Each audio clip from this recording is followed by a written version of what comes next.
Bienvenue dans le podcast Lawher, le podcast qui vous permet de démystifier le droit et de le rendre accessible dans votre aventure entrepreneuriale en tant qu'entrepreneuse. Parce que dans Lawher, on pense que le droit et l'avocat doivent être les alliés de la réussite entrepreneuriale des femmes. On parlera donc d'entrepreneuriat, de cerveau reptilien, de contrat, de sororité ou encore de Beyoncé. Bonne écoute à toutes! Épisode 7, passer de la micro à la société, comment faire? Hello à toutes, je suis Estelle B, avocate en droit des affaires et j'espère que vous allez bien. Je suis heureuse de vous retrouver aujourd'hui sur mon podcast Lawher pour un nouvel épisode. Alors déjà, je voulais vous remercier parce que vous êtes de plus en plus nombreuses et nombreux à m'écouter. Et on va parler d'un sujet aujourd'hui qui va intéresser un grand nombre d'entre vous. Ouais, parce que j'avais prévu de mon côté de vous parler des entreprises à impact, mais comme c'est des sujets que je traite en fait de plus en plus, donc ce qui est complètement normal avec ma spécialité donc en droit des sociétés, aujourd'hui je vais vous parler du passage de la micro-entreprise à la société. Donc évidemment, j'ai déjà évoqué à plusieurs reprises les raisons qui font que vous devriez penser à la société. Et si vous ne savez pas pourquoi, je vous invite à réécouter l'épisode 4 de la 3e saison pour que vous puissiez comprendre pourquoi la micro-entreprise, c'est pas forcément fait pour tout le monde. Et vous avez également l'épisode 1 de la 2e saison pour vous aider à comprendre pourquoi il faut se mettre en société dès le début. Et je vous mettrai évidemment les liens des épisodes dans le descriptif de l'épisode. Alors, je ne sais pas pourquoi je ne vous avais jamais parlé de ce sujet, donc du passage de la micro à la société.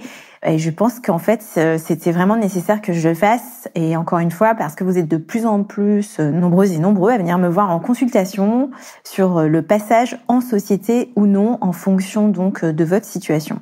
Mais avant, je voulais vous faire un petit récap pour expliquer pourquoi il peut être intéressant de passer en société, alors même que vous étiez en micro-entreprise, jusque-là.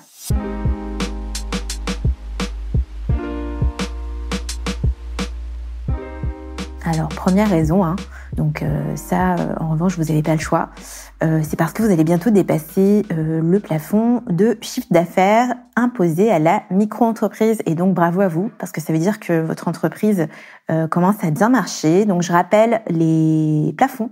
Donc, 188 700 € si vous avez une activité commerciale. Donc, c'est quoi? C'est acheter des biens pour les revendre, par exemple, ou 77 700 € si vous avez une activité de prestation de service ou encore une activité en libéral.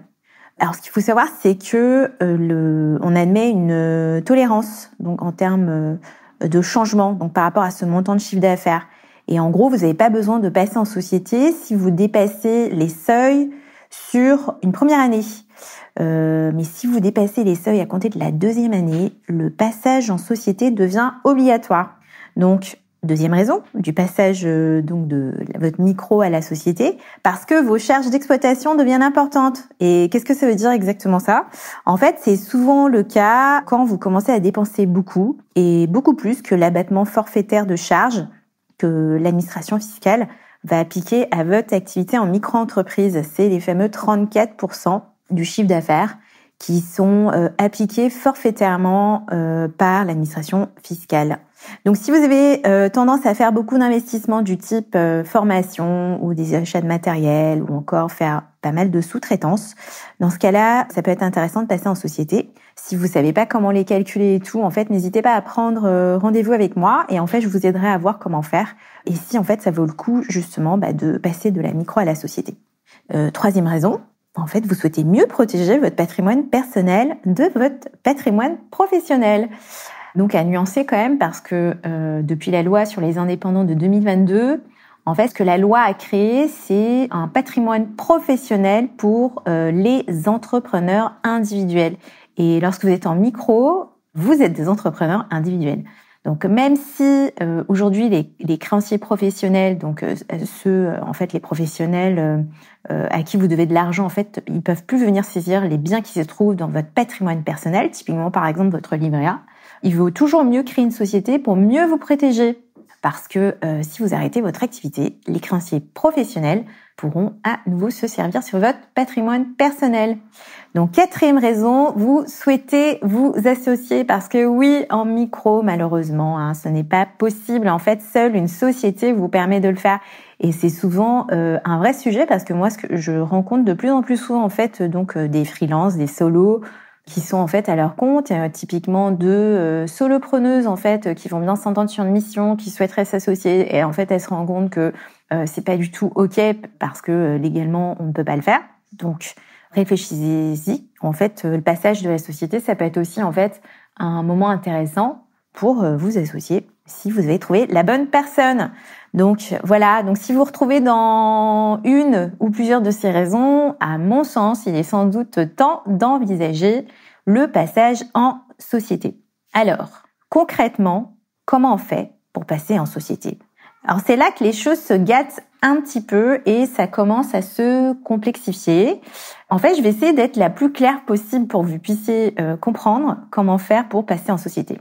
Alors tout d'abord, ça c'est un gros warning.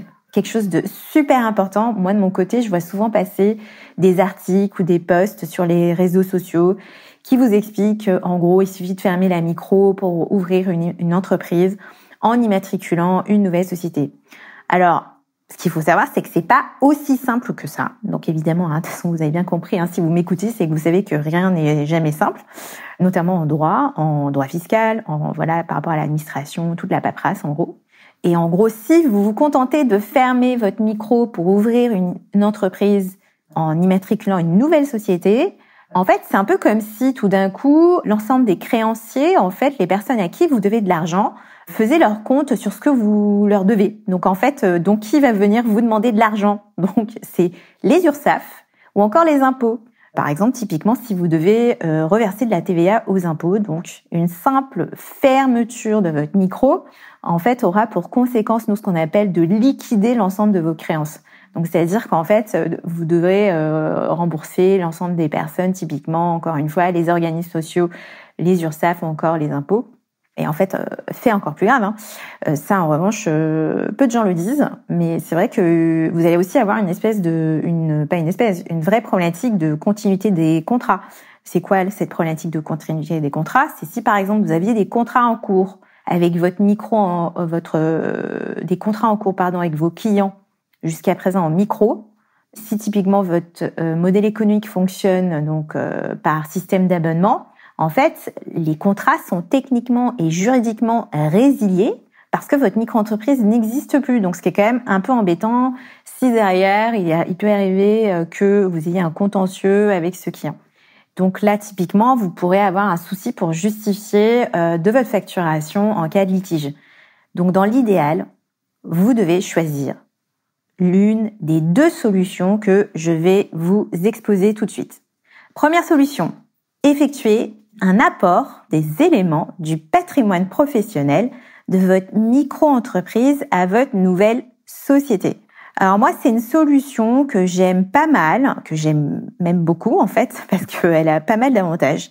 En fait, ce qui est intéressant quand vous faites ça, c'est que quand vous décidez d'apporter des éléments de votre patrimoine professionnel, c'est-à-dire en gros l'ensemble des éléments qui constituent votre activité entrepreneuriale, en fait, ça va vous amener forcément à vous interroger sur la valeur de votre fonds de commerce ou de votre fonds libéral, c'est-à-dire en gros votre activité. Et en fait, c'est plutôt un bon point souvent pour les entrepreneuses parce que il y a quelquefois cette idée comme quoi, en fait, il y a une problématique de création de valeur et moi, souvent les clients, quand je leur explique qu'il faut s'interroger sur la valeur de ce qu'elles créent quand il y a un passage de la micro à la société, en fait, souvent elles font des gros yeux parce que en fait, elles s'imaginent pas à un seul moment que ce qu'elles créent a de la valeur. Donc je sais pas si c'est dû à quoi, syndrome de l'imposteur ou pas. Mais c'est vrai que ce qu'il faut savoir, c'est que quand vous décidez d'apporter, il faut vous interroger sur la valeur de votre activité, donc de votre fonds de commerce ou encore de votre fonds libéral. Alors, parce que si votre activité marche bien, encore une fois, alors que vous étiez en micro, vous créez forcément de la valeur. Et donc, cette opération d'apport, d'un point de vue technique, nécessite que vous vous interrogiez sur cette valeur. Et comment ça se passe techniquement? C'est lorsque vous apportez ces éléments, donc fonds de commerce ou fonds libéral. Voilà, en fait, le capital social de votre société sera d'autant plus augmenté. Et en fait, ça a l'air technique comme ça, mais en fait, prenez n'importe quel en-tête courrier de papier. En fait, vous regardez par exemple Carrefour, capital social de X millions d'euros. Et en fait, cette notion de capital social est hyper importante parce que comptablement, en fait, on va considérer que ça fait partie des fonds propres. Et ce que les gens, en fait, ne vous expliquent pas, c'est que quand vous avez des fonds propres d'un certain niveau, c'est super intéressant si vous souhaitez faire un prêt auprès d'une banque, par exemple.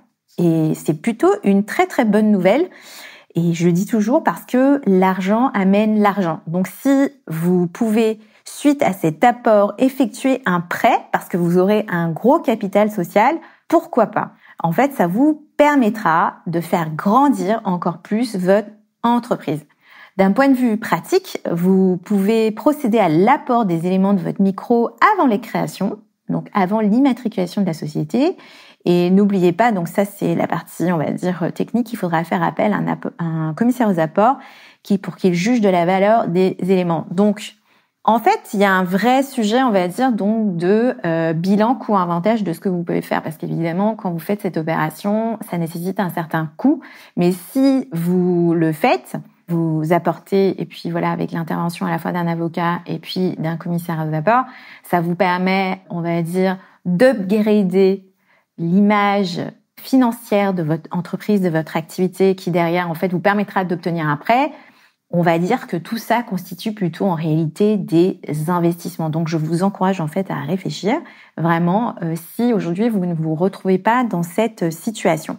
Donc, autre solution, donc à côté de l'apport, donc c'est céder les éléments de votre patrimoine professionnel qui se retrouvent en fait dans votre micro-entreprise à une nouvelle société. Et là, c'est ce que je vais répéter tout le temps. En fait, nous, en droit des sociétés, ce qu'il faut savoir, c'est que céder, ce n'est pas apporter, donc qui était la première solution présentée.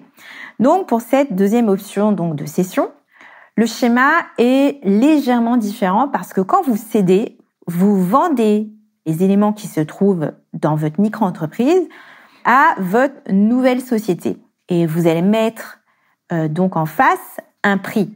Ce qui veut dire que les choses en fait se passeront de cette manière. Vous créez d'abord une nouvelle société.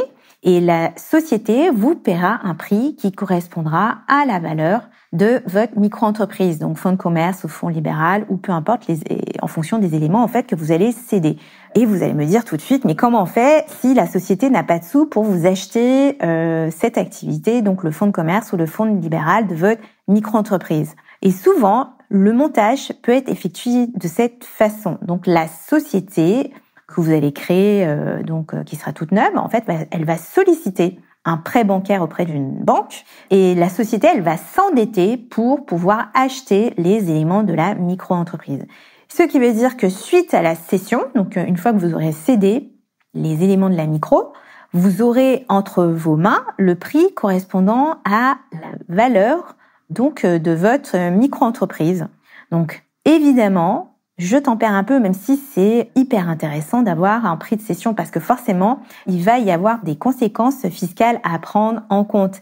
Mais ça peut être super intéressant, évidemment, parce que vous vous retrouvez tout de suite avec le cash qui correspond à la valeur de ce que vous avez pu créer ces 2-3 dernières années pendant laquelle est-ce que vous avez été en micro. Donc c'est plutôt sympa parce que ça peut constituer en fait donc de manière assez maternelle, de manière assez pragmatique, une première récompense du fruit de votre travail depuis la création de votre micro. Alors effectivement, c'est un peu compliqué donc tous ces différents sujets, mais voilà, moi mon conseil évidemment, quelle que soit l'option que vous choisirez, c'est que vous ne pourrez pas faire l'économie de vous faire accompagner par des professionnels du droit et du chiffre. Le professionnel du chiffre, évidemment, sera là pour mettre une valeur sur votre micro-entreprise, donc du fonds de commerce ou bien du fonds libéral que vous apporterez, ou bien que vous céderez.